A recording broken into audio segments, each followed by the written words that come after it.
యువత కీలక పాత్ర పోషిస్తుంది. అందువల్ల గరిష్ట సంఖ్యలో యువత మాదక ద్రవ్య రహిత భారత్గా ఉద్యమంలో చేరడం చాలా ముఖ్యం.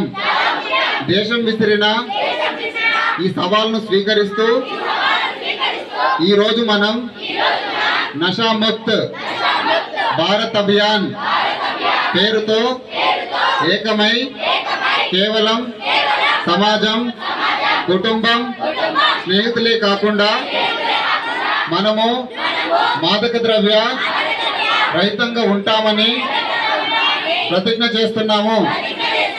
ఎందుకంటే మార్పు మనతోనే ప్రారంభం కావాలి.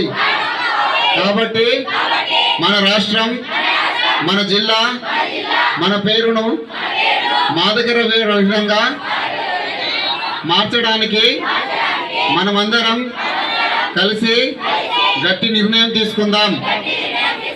ఈ దేశాన్ని మాదక ద్రవ్య రహితంగా మార్చడానికి నా శాయశక్తుల సాధ్యమైనంత చేస్తానని ప్రతిజ్ఞ చేస్తున్నాను. జై హింద్. Thank you.